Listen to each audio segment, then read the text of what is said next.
Thank you very, very much. Vice President Vance, Speaker Johnson, Senator Thune, Chief Justice Roberts, Justices of the United States Supreme Court, President Clinton, President Bush, President Obama, President Biden, Vice President Harris, and my fellow citizens. The golden age of America begins right now.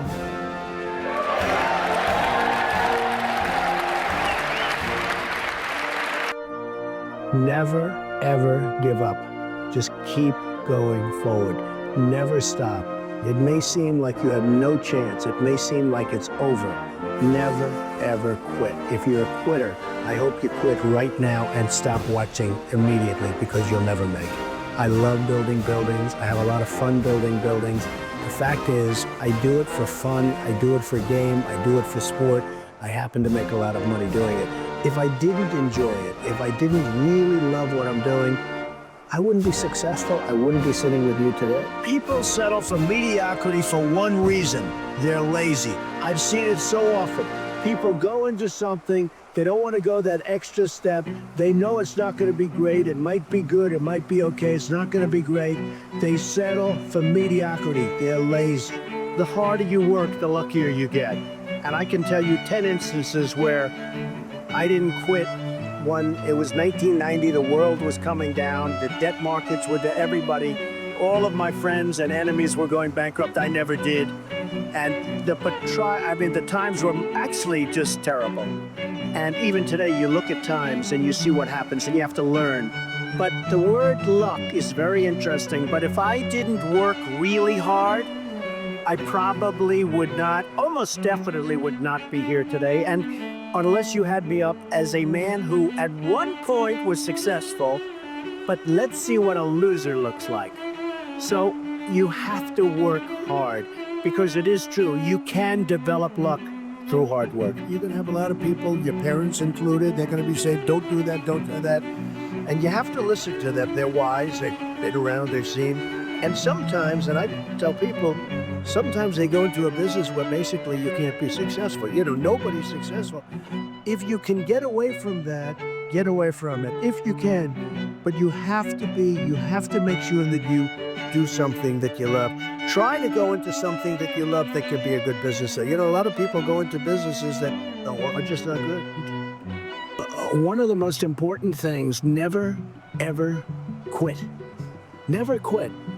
You know, I went to a great school. I went to the Wharton School of Finance, and in that school, I met a lot of people heading industry today and over the past, very smart people.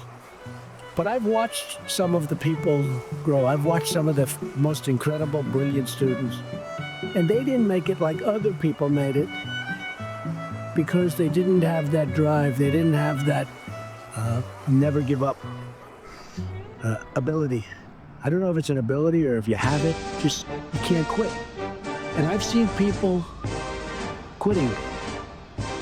And if they would have held out longer, they would have been successful. I've seen it so much. I've seen some of the most brilliant people in the world that never made it because they were quitters. They were just quitters. They would quit. They just couldn't take it. They couldn't whatever. One of the things about loving what you do is that it's not work, and therefore you don't quit automatically. It's a lot easier not to quit, but you can never give up. Now, you have to also have flexibility though. You can't necessarily say, I'm never giving up, and you gotta be able to weave and bob. You don't have to go through a concrete wall when you can go over it or around it or under it or something. You have to have flexibility. You have to always be able to change course a little bit, maybe always with that same goal, but don't quit. You have to have an ability to handle pressure, because no matter how successful you are, I have many, many friends and enemies, a lot of enemies too, I don't care, but they're smart. I had a lot of enemies, and I've watched people and I've seen it. And people that can handle pressure can be entrepreneurs, can be successful. Now, I have some friends that are really, really smart, but they can't handle pressure. In which case, they should work for somebody, do great, and have a good life. There's nothing wrong with it. Because I almost think that's an instinctive thing, the ability to handle pressure. Now, one of the things I tell people about pressure is, you know what, they said, how do you handle pressure? Who's had more pressure than me? Have I had pressure over the years? And if you can't handle pressure, you have to know that about yourself. You have to know that about yourself. So, handle pressure. If you can't, that's okay. But one of the things I tell people about handling pressure is, remember, because they asked me the question, how do you handle the stress?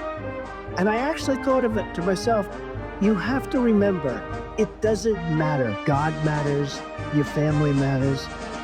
It doesn't matter. And if you say it, I have some people, they say, I've got to be successful. They'll never be successful. It's too crazy. They can't think straight. Does that make sense? So you've got to be able to sort of say to yourself, nothing matters that much other than the real big deals with family, with your faith, etc. Going against the tide is great if it works. Now, it doesn't always work, and you really have to be smart to go against the tide because you're going against a lot of smart people.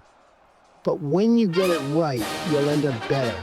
Whether it's Microsoft or Google, I mean, so many people that have really hit big have gone against the tide. But you have to have great confidence in yourself. You have to be the right person. There are very few people that can pull it off, but when you pull it off, it's great. Same thing in real estate. You go against the tide.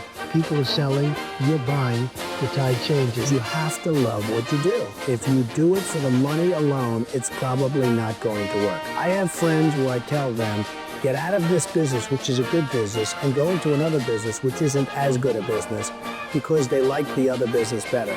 They'll do better in a less good business, so to speak, than they will in the better business because they like it. Somebody has a family, has a job, they have a nice job, they get X dollars a week, they don't have to worry about very much, it's not going to be great, they're not going to live in Palm Beach, but you know what?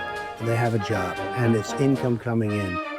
The hardest thing to do, in my opinion, in business is to leave that job and become an entrepreneur because you're risking your wealth, you're risking your family, your health, your family's health. You're really risking a lot.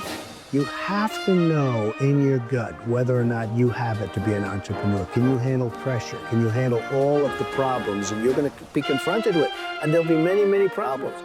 But the toughest job that somebody has, in my opinion, in business, is to know when to get out of something and when to go in something.